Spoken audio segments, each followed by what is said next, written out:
Según Génesis 47, 12, 27, durante la sequía en Egipto, José almacenó y preservó el alimento. Para subsistir, la gente tuvo que venderlo todo y, al fin, incluso a sí mismos. Ese es el precio de vencer. Así es en este tiempo del fin, donde conseguir el alimento para entrar al reino y conquistar nuestra tierra, que es Cristo, formado en nosotros, nos costará renunciar a todo, incluso a nuestra propia vida. Pero a cambio de nuestro todo, tendremos su todo y reinaremos con él. Con ustedes, José.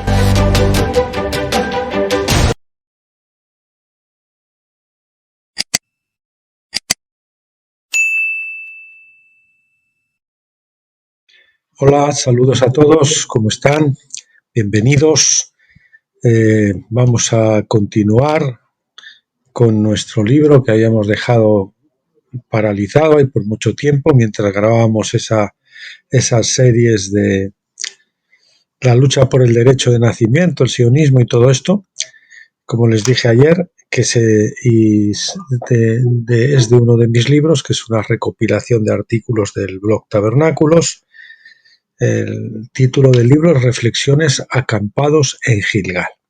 Para cruzar el Jordán, uno no va directo a pelear, sino que tiene que acampar en Gilgal, en el reposo, y esperar a que el Señor circuncide su corazón y lo prepare y lo pertreche para ir a conquistar pues Jericó, Jai, lo que se ponga por delante, ¿no?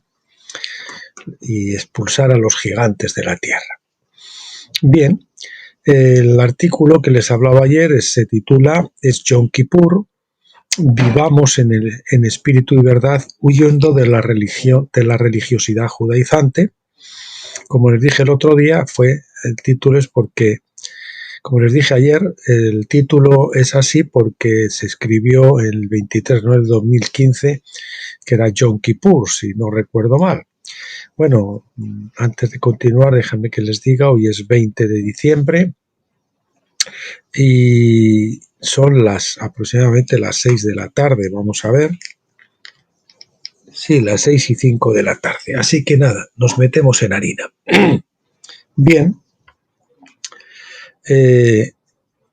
Comienza así. En respuesta a este vídeo que nos hicieron llegar ayer, por cierto, está ahí el enlace, pero ya no está disponible. Así que no pueden verlo. Era un vídeo donde se alucía mucho al orar en lenguas y él creo que además era un mesiánico y hacía pues mucho conocimiento, mucha ostentación de una serie de cosas y demás, pero no era en espíritu y en verdad, es decir, una persona que todavía estaba en el lugar santo y no había avanzado al lugar santísimo. Entonces, los textos son Juan 4:21, Jesús le dijo, mujer, créeme que está llegando la hora en que ni en este monte ni en Jerusalén adoraréis al Padre. Fíjese que dice ni en Jerusalén. Estos que están tan emperrados con Jerusalén. Juan 4:23, pero llega la hora, y ahora es cuando los verdaderos adoradores adorarán al Padre en espíritu y en verdad, porque también el Padre busca tales adoradores que le adoren, y en espíritu, lógicamente, uno solo le puede adorar cuando no solamente ha sido salvo, sino que vive en el espíritu, por lo menos tiene la experiencia de salvación, aunque sería mucho mejor ya andar en el espíritu, que es la tercera etapa, ¿verdad? Y en verdad quiere decir que no es como cuando uno nos da la gana, no es como dice esta denominación o la otra o la de más allá, sino en verdad quiere decir que es conforme a la palabra correctamente interpretada y no como nos dé la gana a nosotros, no con nuestros ritos, no con nuestras tradiciones, sino en espíritu y en verdad. Esos son los dos requisitos para que podamos adorar al Padre. Déjame hablarte con amor y verdad, aunque con ello te contradiga o incluso hiera, porque como diría John Huss, prefiero herirte con la verdad que matarte con la mentira. Sé que si te lo preguntara me dirías que así lo deseas.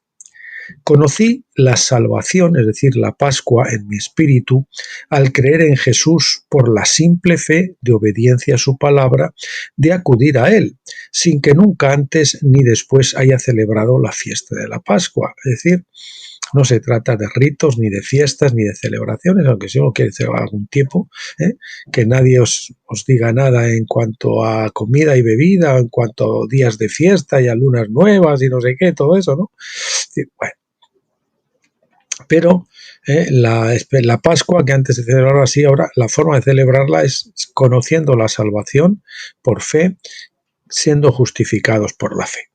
Muy poco después conocí en mi espíritu el bautismo en el Espíritu Santo, que es el comienzo de la santificación, que es Pentecostés. Esa es la forma de celebrar Pentecostés en la actualidad y es de una vez por todas, ¿no? Si usted luego quiere celebrar Pentecostés anualmente y tener una celebración o una comida especial o algo, pues bueno, está bien, pero no por eso está usted cumpliendo Pentecostés. Pero será una tradición que incluso puede ser hermosa, bonita o entrañable o familiar, pero no es Pentecostés.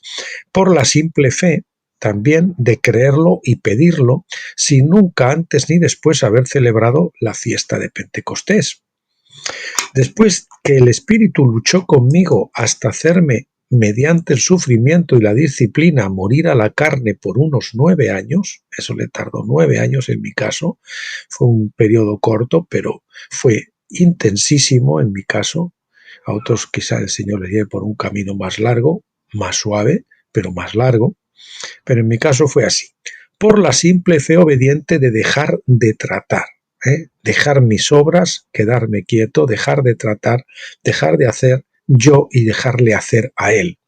Consentir en la sepultura y creer según la Escritura, recibí el comienzo de la glorificación al experimentar en mi alma la muerte, sepultura y resurrección con Cristo y entrar en su reposo, tabernáculo. Repetimos, por la simple fe obediente de dejar de tratar, consentir en la sepultura y creer según la Escritura, recibí el comienzo de la glorificación, al experimentar en mi alma la muerte, sepultura y resurrección con Cristo y entrar en su reposo. Esto es entrar en tabernáculos, ¿verdad?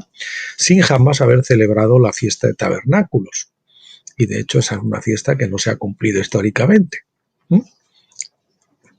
Haber experimentado tabernáculos supuso para mí, como jacobita, es decir, una persona no transformada todavía, creyente pero no transformada, salir de la obra de destrucción para entrar como israelita, es un judaíta transformado o un jacobita ya transformado, en la obra de construcción que continuará hasta el día de mi graduación, entre comillas, como diría el hermano Harold Hill, un hermano precioso que escribió un libro de cómo vivir como el hijo del rey, que hay que leerlo correctamente e interpretarlo correctamente, pues ese tipo de vida es muy real, pero requiere una madurez muy alta, de haber pasado la primera, la segunda etapa y haber entrado en la tercera.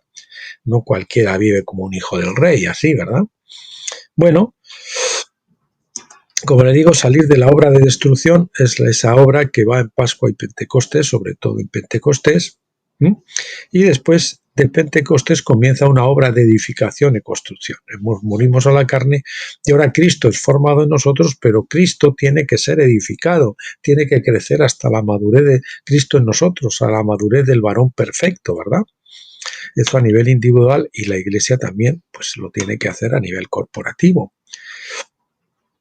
Bien, dejando atrás las obras muertas de la carne o vieja naturaleza, dejando todo para seguir a Cristo, cuando estuve preparado por Él para hacerlo, es decir, piedra de toque de los vencedores, y dejándole a Dios obrar en su tiempo. Vamos a repetir el párrafo completo porque con las explicaciones quizás se pierde el hilo.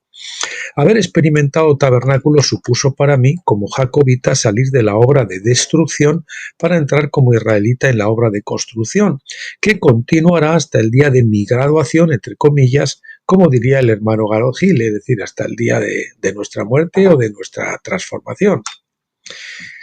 Dejando atrás las obras muertas de la carne o vieja naturaleza, dejando todo para seguir a Cristo, cuando estuve preparado por Él para hacerlo, es decir, piedra de toque de los vencedores, y dejándole a Dios, esa es la obra, dejándole todo para hacerlo, dejándolo todo por Él para hacerlo. Estuve preparado por Él para hacerlo, quiere decir dejarlo todo, y esa es la piedra de los vencedores. Deja, como le dijo el Señor, son las palabras del Señor al joven rico, ¿verdad? Por supuesto que en esto no fui perfecto, pero sí entré en una relación diferente con Dios, como dije, de construcción. Entre las obras de la carne que quedaron atrás estaba sobre todo la religiosidad. Las largas oraciones, los ritos cúlticos, las muchas horas de estudio, las muchas horas de lectura de la palabra, el énfasis en los dones y las largas oraciones en lenguas. Es decir, supongo que casi todo aquello que era realizado en mi propia fuerza, en mi hombre natural, en mi hombre viejo, ¿no? Todo eso fue sustituido gradualmente por la preeminencia de la quietud y el andar en su presencia, tratando de dejarle obrar en todo y creyendo que yo no tenía nada que hacer, pues consumado es, entiende, referente a la primera obra de Cristo, porque nos queda la segunda obra que es con la segunda venida. Entendí y experimenté que no necesito hacer nada, sino andar en el espíritu, quiere decir en nuestro espíritu, que está mezclado con el Espíritu Santo, por eso digo espíritu, espíritu con mayúscula, espíritu con minúscula, espíritu con mayúscula, en confianza y gratitud, que son los dos antídotos para combatir la incredulidad y la queja. ¿Recuerdas? Eso se acordarán los que conozcan mi libro Finisterre al borde del Jordán, que nos explica cómo cruzar el Jordán, cómo entrar del otro lado, cómo cruzar la frontera de Pentecostés a Tabernáculos. Tenemos que romper la incredulidad y la queja, la incredulidad y la murmuración, aplicando la confianza y la gratitud. Cuando aplicamos la confianza a la incredulidad, entonces nos quedamos quietos, confiamos, viene la paz a nosotros, la paz no con Dios ya, sino de Dios aquí en el interior. Y después, si a la queja le aplicamos el antídoto de la gratitud, de la alabanza, eso produce ahora un gozo natural, un gozo espontáneo, un gozo sobrenatural, no forzado, no fingido, ¿de acuerdo?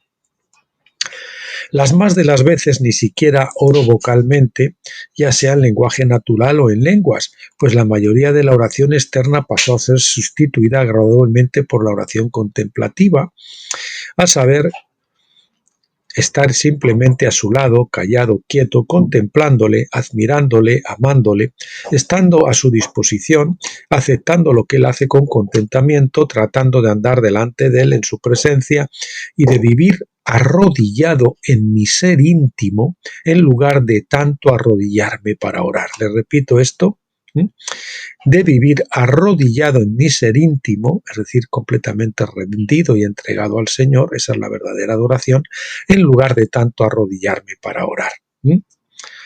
Es una vida que se enfatiza en lo interno, en la interioridad y no en lo que hacemos exteriormente. Bueno, quiero decirles aquí, para los que dicen, bueno, usted, las más de las veces, bueno, yo, pues les puedo decir cómo hago en la actualidad. Yo me levanto y, bueno, si hago una pequeña oración mental o vocal, y después pues me quedo en quietud delante del Señor aproximadamente una hora, entre 40 minutos y una hora, a veces un poquito más, a veces un poquito menos, y luego pues sí, también a veces a lo largo del día yo puedo elevar alguna plegaria espontáneamente en cualquier momento, o mentalmente o vocalmente, y cuando estoy con mi esposa, cuando nos acostamos y oramos juntos, pues lógicamente pues sí hacemos una oración vocal.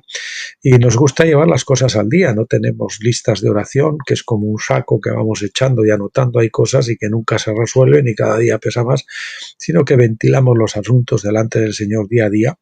Y bueno, a veces repetimos la oración, ¿no?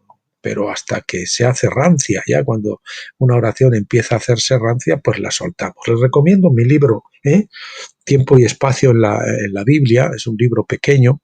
La primera parte puede ser un poquito, pues, quizás un poco más tedioso de leer, porque hay unos gráficos, hay unas cosas y tal, pero la segunda parte es un tratado personal de experiencia en oración que les puede venir muy bien. Lo tienen en Amazon si lo quieren comprar, es un libro pequeño, lo pueden comprar en formato físico, descargar en Kindle, y si lo quieren descargar de nuestro blog, pues gratuitamente también lo pueden hacer. Bueno, avancemos. La palabra externa recogida como el maná que caía delante de mi tienda en el desierto pasó a ser la palabra interna del maná escondido de la buena tierra.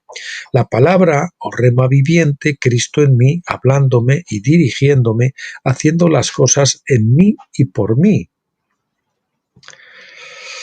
Repito, la palabra externa recogida como el maná que caía delante de mi tienda en el desierto pasó a ser la palabra interna del maná escondido de la buena tierra. La palabra que la tenemos, la Biblia, y que la leemos cada día como cuando se leía el maná externo, ya una vez que ha sido encarnada pasa a estar en nuestro interior como el maná después pasó, una vez que cesó, pasó al interior del arca que simboliza a Cristo y simboliza nuestro espíritu, y allí estaba ya. Entonces el Cristo viviente es el que nos habla, la palabra rema, el Cristo mismo. Ya no necesitamos estar leyendo la Biblia a todas horas, porque ya está encarnada en nuestro corazón, sus principios se han hecho carne en nosotros, ¿verdad? Ha pasado de estar la Biblia, de estar fuera, a estar dentro.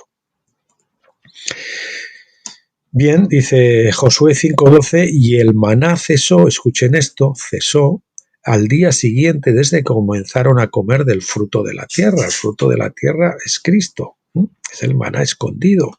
Cristo formado en nosotros, ese es el fruto de la tierra. Y los hijos de Israel nunca más tuvieron maná, sino que comieron de los frutos de la tierra de Canaán aquel año. Para no extenderme mucho, diré simplemente que dejé atrás mis rebeliones, me arrepentí, o casi todas, ¿no? Porque hace poco el Señor me ha revelado una con un asunto, ¿no?, que todavía permanecía por ahí, pero bueno, en general se puede decir que dejé atrás mis rebeliones, me arrepentí de mis obras muertas, es obras que pueden ser entre comillas religiosas o buenas, pero que el Señor no nos manda hacer, que hacemos en nuestra energía natural, en la energía del hombre viejo. Salí del desierto de Pentecostés, en el que vagaba en círculos para ir a ninguna parte, y entré en el huerto fértil que es Cristo en mí, en la esperanza de gloria. Tierra que recorro creciendo en él, siendo guiado por el Espíritu en dirección a la Nueva Jerusalén. Gálatas 4:1 dice, pero también digo, entre tanto que el heredero es niño, en nada difiere del esclavo, aunque es del Señor de todo. Y así es, nosotros hasta que no entramos a tabernáculos, pues somos niños y somos siervos, no pasamos a ser todavía amigos del Señor, ¿verdad? No somos sus amigos, ya no os llamaré siervos, sino os llamaré amigos, pues. Romanos 8:14, porque todos los que son guiados por el Espíritu de Dios, estos son hijos de Dios, que se entiende hijos maduros. Hijos soy desde que soy justificado por la fe, pero la plena filiación de hijo maduro la tengo cuando ya soy guiado por el Espíritu y he aprendido a andar en el Espíritu. Ya no ando en mi alma, ya no ando en mi carne, sino que ando en mi espíritu. Y en Pentecostés lo que tenemos es una mezcla de carne y espíritu. ¿Por qué el falso Israel, entre comillas, pues como mucho podría ser Judá, fue atacado en Yom Kippur cuando la palabra de Dios dice que durante sus fiestas su pueblo nunca sería atacado? Digo, sus fiestas y su pueblo, lo he puesto en negrita, el sus, porque son las suyas y se entiende las de Dios. ¿Será que ya no se trataba de sus fiestas ni de su pueblo? ¿Por qué le atacaron en Yom Kippur al estado actual de Israel, mal llamado de Israel? ¿Será que no es su pueblo? ¿Será que no son sus fiestas? ¿Ya? Las que están celebrando ellos. Efectivamente, ese no es su pueblo ni esas son sus fiestas. Es un pueblo apóstata, rebelde, contumaz para con el Mesías Jesús. Pueblo para el que, como viene siendo por los últimos 2000 años, no queda por delante sino un futuro de destrucción y desolación, como está escrito en Jeremías, salvo que se conviertan a Jesús, en quien están entroncadas las verdaderas ramas de Judá y de Israel. Jeremías 19:11 dice, y les dirás, así ha dicho Yahvé de los ejércitos, así quebrantaré a este pueblo y a esta ciudad, quebrantaré a este pueblo el judaísmo, especialmente el sionismo, como quien quiebra una vasija de barro que no se puede restaurar más, escuchen, que no se puede restaurar más, y entonces se enterrarán porque no habrá otro lugar para enterrar. Fíjense que dice que no se puede restaurar más, y hasta ahora pues Jerusalén fue destruida varias veces, pero siempre ha sido reconstruida, especialmente por Nabucodonosor y después por Tito, pero también ha tenido más destrucciones, creo que eran como 7 o no sé cuántas, no sé, no recuerdo bien. Sí, la vieja Jerusalén pronto será destruida. Agar y sus hijos, que es el cristianismo sionista, el judaísmo y el Estado de Israel actual, pronto serán echados. Así lo dejó escrito Pablo. No es tiempo de mesianismo ni de raíces hebreas, judaizaciones apóstatas ambas, el mesianismo, raíces hebreas. No es tampoco tiempo de religión evangélica o pentecostal. No es tiempo de largas oraciones en lenguas, que no por eso son en el espíritu. Escuche, usted puede estirarse en lenguas, pero si no está haciendo en el espíritu, lo está haciendo en la energía de su carne, pues no sirve. No es tiempo para sesudos cabecicocos de 85.000 horas de estudios. Contra el estudio no tengo nada. El vídeo decía que había como 85.000 horas de estudiando y no sé qué y tal. Y mucha apariencia de piedad mientras se niega la eficacia de ella. Esos mismos siempre están aprendiendo, dice la palabra, y nunca pueden llegar al conocimiento pleno de la verdad, pues no depende del que quiere ni del que corre, sino de Dios que tiene misericordia. Sí, es tiempo de arrepentirse y de venir a la simplicidad y sencillez del Evangelio, es decir, tener en el Espíritu, conforme a la verdad, la Pascua, Pentecostés y tabernáculos, pues es Yom Kippur. Requiere un arrepentimiento, ¿verdad? Amado mesiánico, te amamos, te abrazamos y te anhelamos de vuelta. A estos que están ya incluso ya no solamente metiéndose en el mesianismo, en raíces hebreas, sino incluso ya judaizando, pasándose al judaísmo. Les anhelamos de vuelta. Con amor eterno en Jesucristo, José. Bien, avanzamos al siguiente de los artículos, los pozos de septiembre y de tabernáculos del 2015, donde pues el Papa Francisco viajó a Estados Unidos, está con Obama, en fin, todo eso. Bien.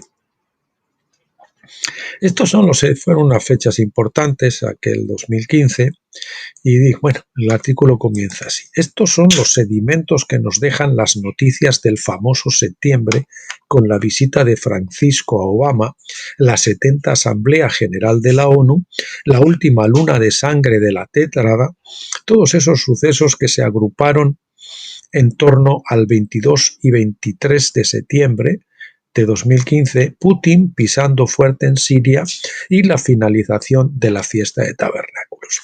Todos esos acontecimientos se arremolinaron en esas fechas. Sedimentos o constataciones de una serie de conclusiones muy evidentes, incluso ya hasta para los serviles y asalariados políticos y la prensa de las potencias de Occidente, todos ellos vasallos de Vaticano y los plutócratas que pastan en los predios del sistema financiero de la Reserva Federal y sus bancos centrales. Y estos son esos sedimentos, ¿no? Esas conclusiones que podemos sacar de ahí. Preeminencia moral, política y hasta militar de Putin.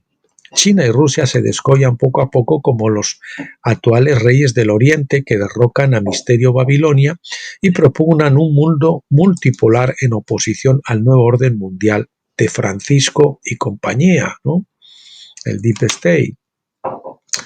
Segundo, caída en vergüenza del Vaticano, Obama y la OTAN por su política global y su apoyo al terrorismo, por sus chantajes e intimidaciones de matón, sin ningún respeto por la legalidad vigente y saltándose todas las normas internacionales. 3.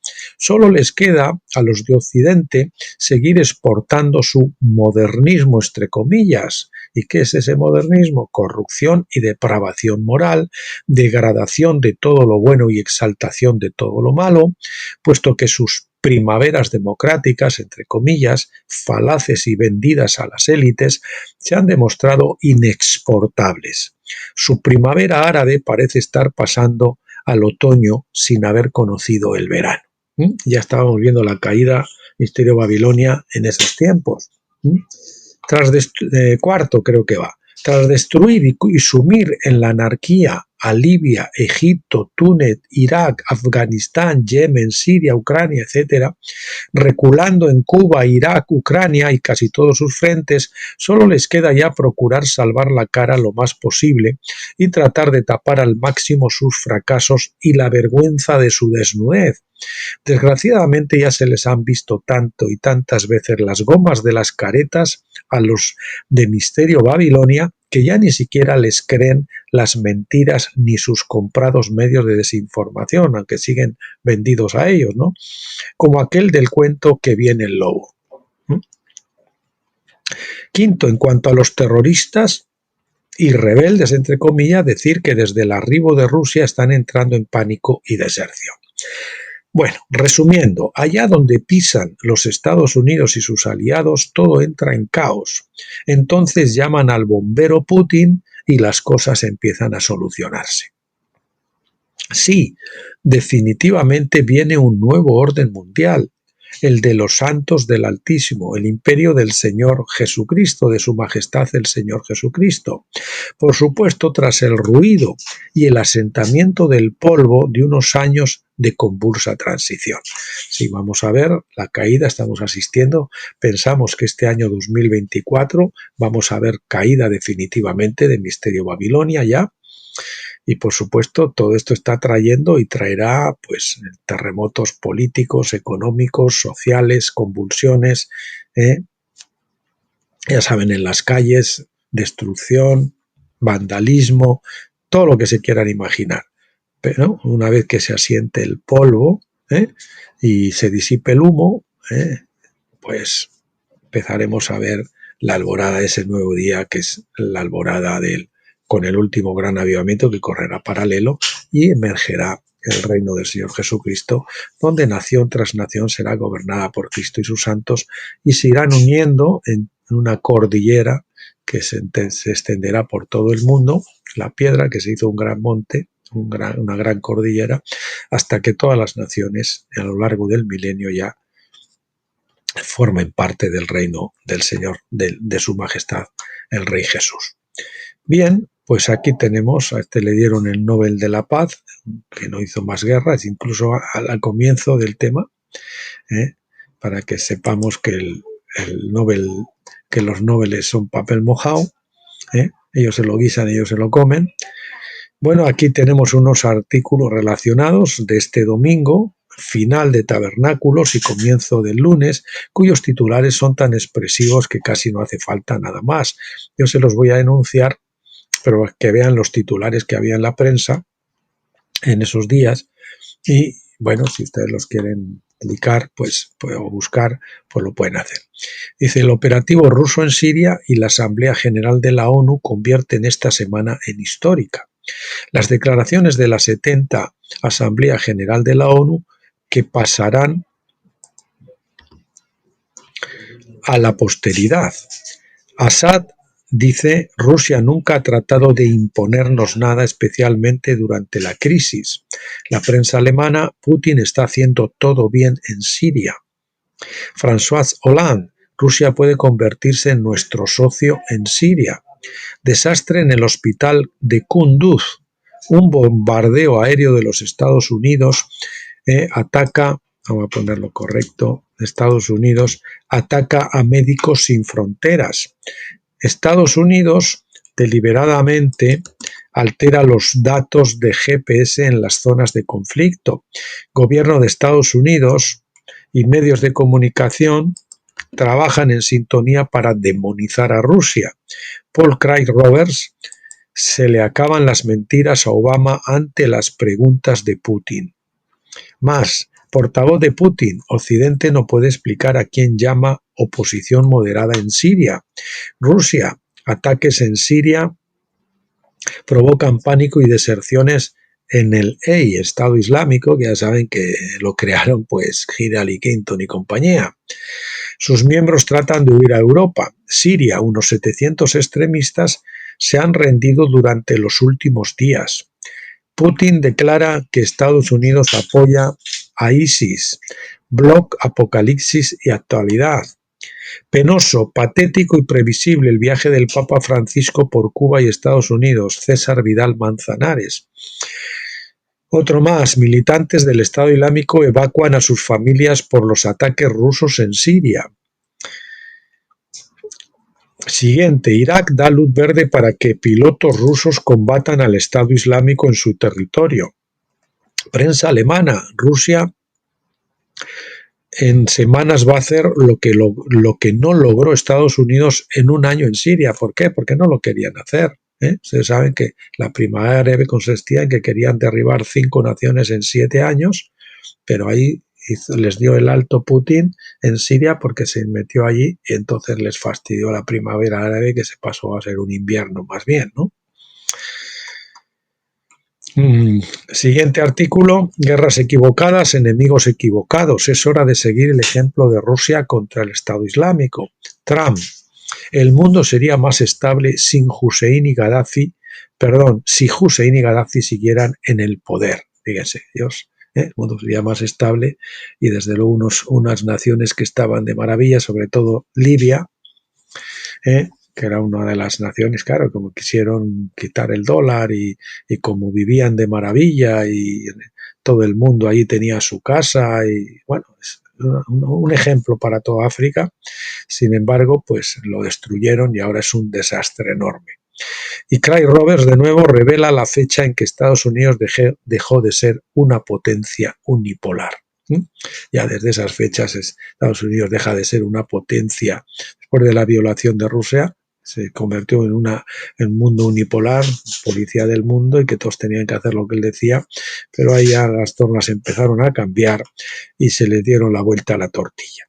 Bueno, pues eso está. El próximo día que veamos ya nuestro libro, veremos un artículo que se titula Amar o ceder al chantaje emocional, para que entendamos que el amor no tiene mucho que ver con las emociones, sino más bien es otra cosa diferente. Se sobrepone a las emociones cuando tiene que hacerlo, ¿verdad?